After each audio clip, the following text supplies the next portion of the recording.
Hi everyone, it's Judy. I'm back today. I wanted to talk about a certain subject.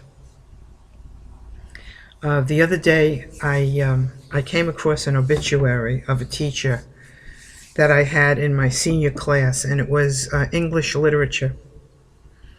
And I loved English literature.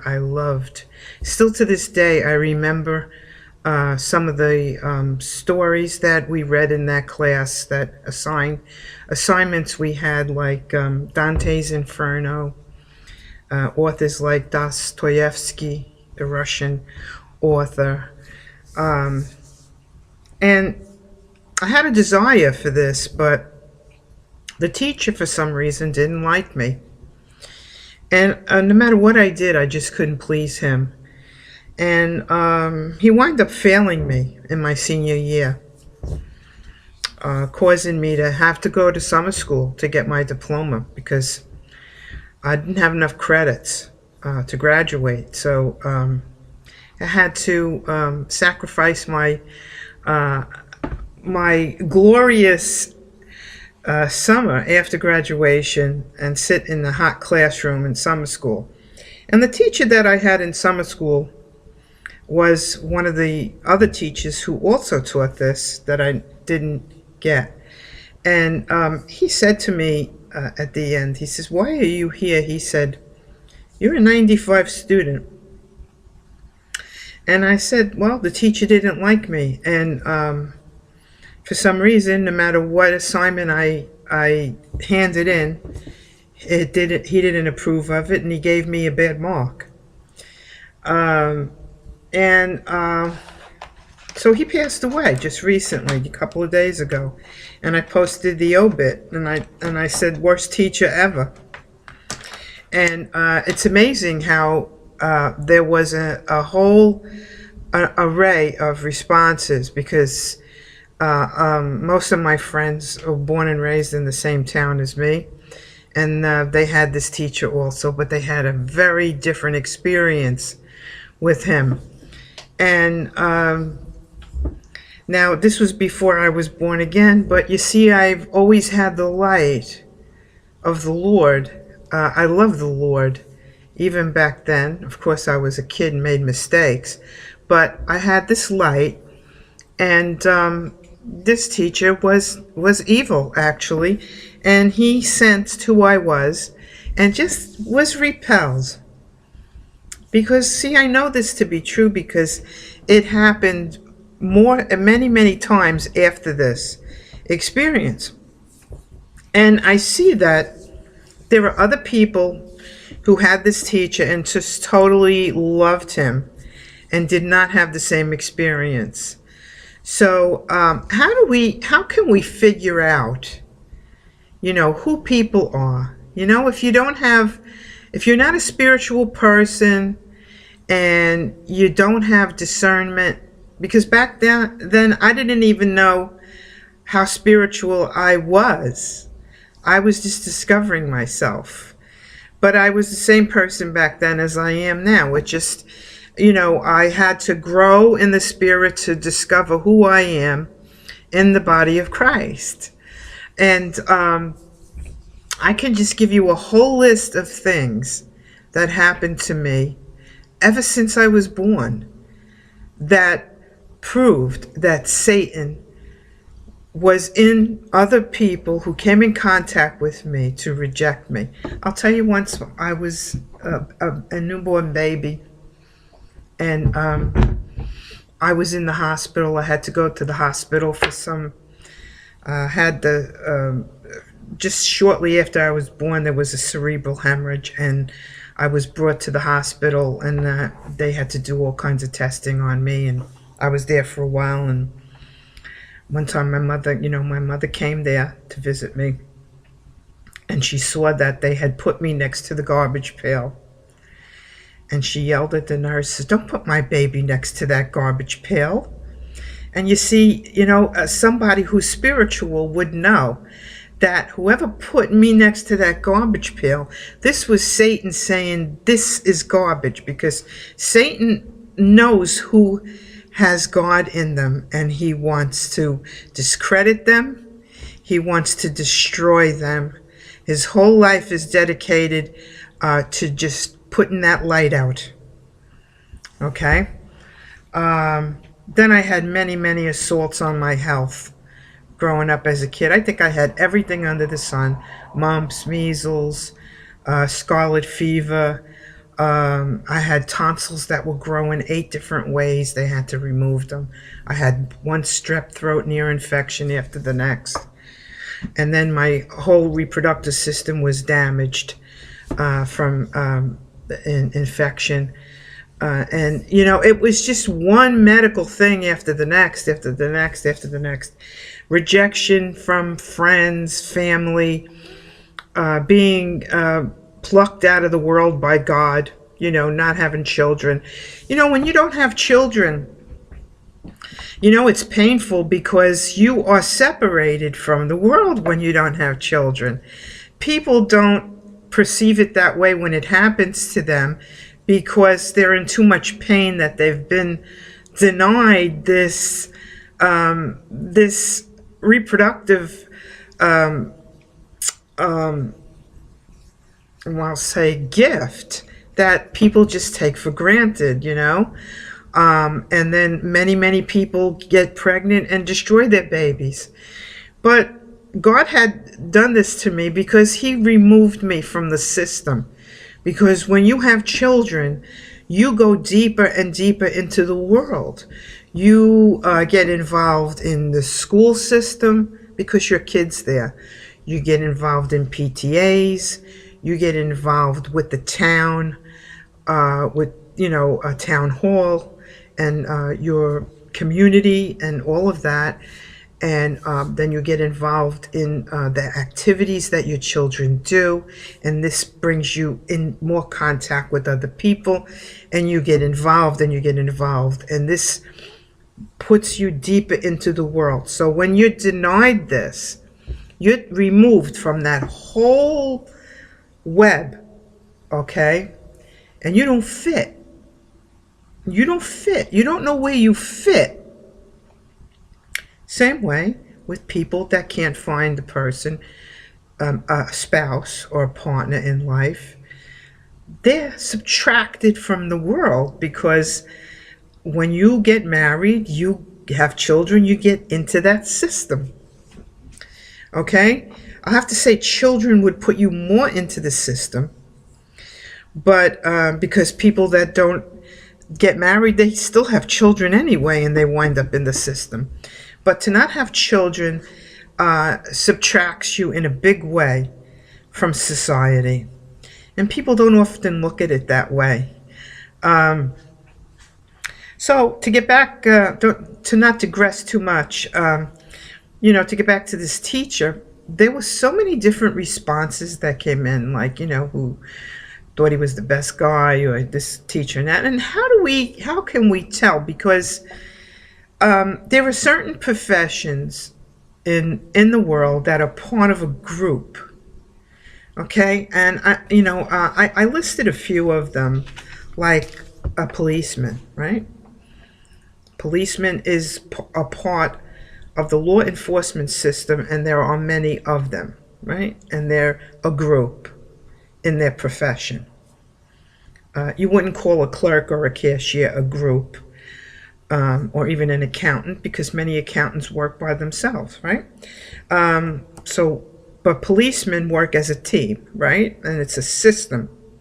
Just like a teacher is, there are many of them, and it's a profession that works in conjunction with other teachers. You know, teachers, you're different subjects, but when you put everything together, it completes the curriculum, right? And then, like, let's say there's firemen.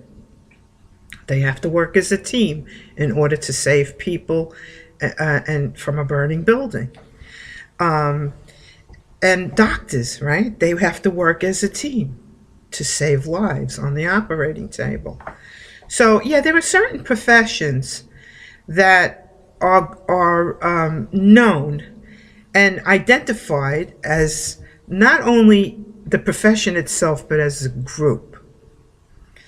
So, I said to myself, well, why is it that some people can't see what I've seen in this teacher? And it's because I believe that they are just upholding teachers themselves, okay? The system of teachers, and they're not looking at the individual, all right? Now, how do we break down that individual? Well, first of all, we look at what motivates them to want to become a policeman or a teacher or a doctor. And I'm going to take a policeman for an example. And you can apply this to any profession that is upheld as a group, okay? And honored as a group. And put on a pedestal as a group, okay? Now, what are some of the reasons that a man would want to become a policeman? Well, a good reason would be that they would want to serve the community, right? They have a need and a desire to serve their community. And then some of them are like the fact that they want to uphold law and order, okay? Some of them want to protect people. These are all commendable reasons for wanting to become a policeman. And some people want to become a policeman because their father was a policeman or their grandfather was a policeman, and there was a whole line of policemen in the family. So they want to because they admired a parent or a authority figure in the family that was a policeman, and they want to emulate them. So they want to become a policeman also. Now, some of these things that I'm going to rattle off to you can show you that not all policemen, teachers, doctors, firemen are all in it for the right reasons. Some people want to become a policeman because they will gain respect. Now, this has to go back to their past, because if they didn't get respect growing up or in high school or from their parents, and they put on that uniform and get out there, and once they walk out with that uniform, they're going to get respect. Okay, but is that a good reason to become a policeman? Maybe not. Okay, they want to feel like they're in authority. They want to become an authority figure over other people. Okay, now when you get out there and you see a policeman, okay, you straighten up, you make sure you slow your speed down if you're driving a car, or you're on your best behavior, because you don't want to be singled out, and you don't want to be caught by a policeman and then asked questions or confronted. Okay. Some people are in love with the uniform. The uniform speaks volumes to people. You don't have to say a word if you're walking down the street and you're in a full dress uniform of a policeman. And some people, that uniform, like I said, projects authority, control, power. They have a weapon on their hip. And even for men, many women are in love with a man in a uniform, and this would attract women. So there are many reasons why people will choose a profession that they go in. They want to feel empowered. Maybe growing up they weren't empowered, and if you become a policeman and you strap a club and a taser on your hip and a gun and with ammunition in it, I think that would make you feel empowered over people. And some of them want to go into a profession where there's a brotherhood.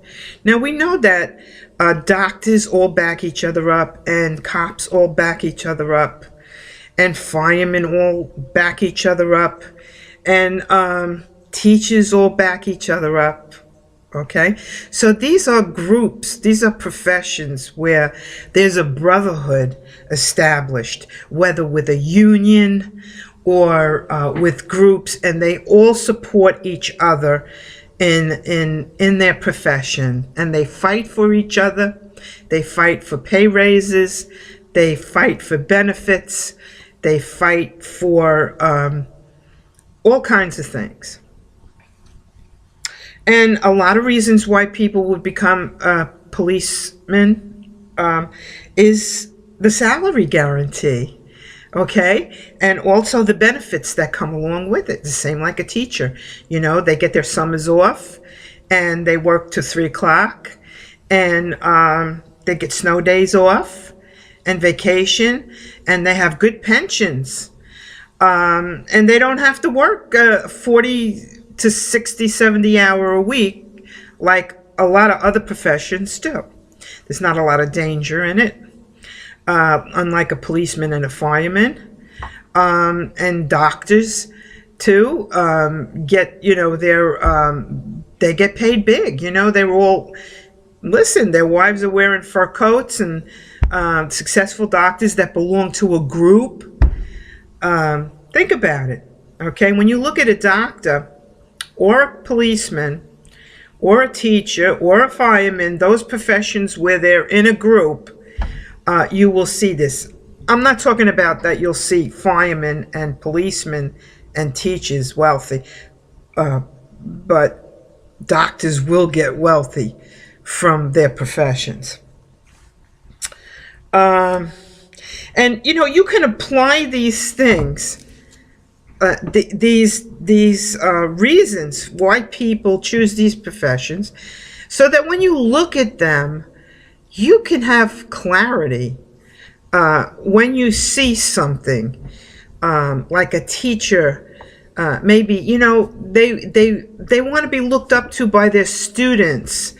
They're in love with their own intellect and analysis. And there's an old saying, too much analysis leads to paralysis, right? So you might have a teacher on talking to a classroom, and you know, some of those students might not get it because they're going too deep into their own, you know, based in themselves like a turkey, you know, in the classroom at the chalkboard. And other students that are intellectually worship the intellect, they will know exactly what they're talking about. But then there's some students that are not worshiping the intellect, but they maybe like the subject, but they're not getting it, you know. And is that teacher going to reach out to that person that maybe is not getting it and help them, or are they going to look down on that student for being inadequate intellectually and just push them aside and fail them? That's not a good teacher, okay? That's not a good teacher. A good teacher knows many, many ways to reach their students with the information that they went to learn, so that they could give you now what they went to school to learn. It's just a transfer of information.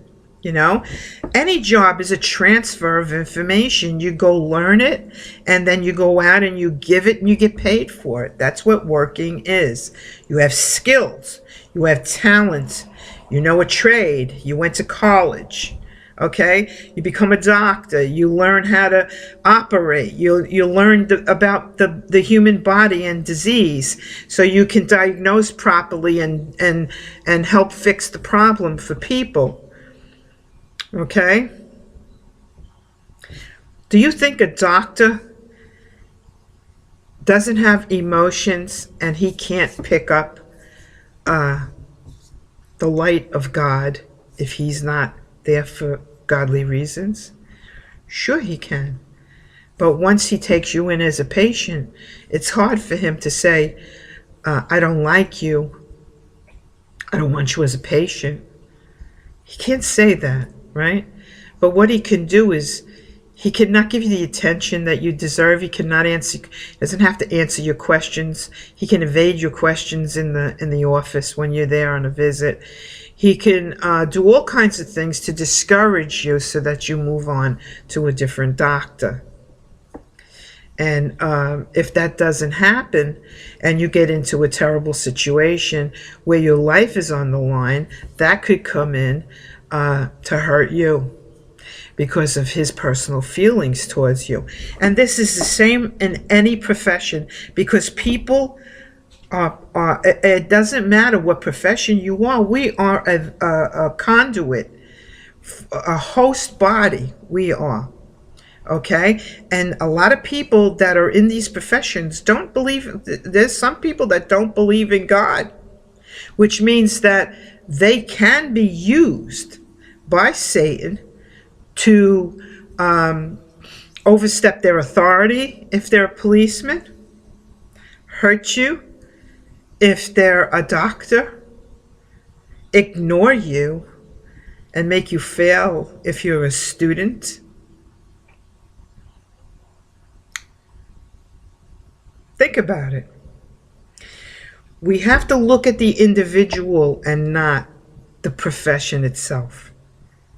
If you took stock of a precinct and took all the policemen in that precinct, and you were able to identify the innards, the spirit and the soul and the allegiance of each policeman on that force, and if they had a sign on them, okay, that said, I believe in God, I don't believe in God, I'm an atheist, I'm a Buddhist, I'm this, I enjoy shooting people, I wish I could shoot more people. Whatever's running through them that you don't see, if you were able to see it, would you uphold them as a group and then just label everybody good?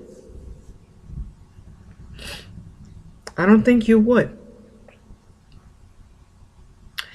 Anyway, for what it's worth, this is something that passed through me that I wanted to explain. I hope that I maybe just shed some light on the way you look at people that serve the community and that are in professions that people uphold as heroes. Okay? And yeah, they do heroic things, but not all of them are worthy of being called heroes. And you have to take it person by person. When you get involved in uplifting something to the point where you find yourself cheering for it on a daily basis or all the time, it becomes idol worship. I see people that just live to cheer for policemen and firemen and doctors and teachers, and it becomes a form of idol worship. And that's a way that idol worship could sneak into your life. You could do it with the American flag. I've seen people really want to kill people when they see them hurting the flag, you know? When the country is being run by the Illuminati, people that are trying to kill you, and you don't see that these people that are running the country are trying to kill you, and they really don't have your best interest at heart, and you want to kill people for hurting that flag. It's a crime against a crime against a crime. Wake up, people. Wake up. We're running out of time. Lord's coming any time now. I hope you enjoyed this video. Leave your comments below.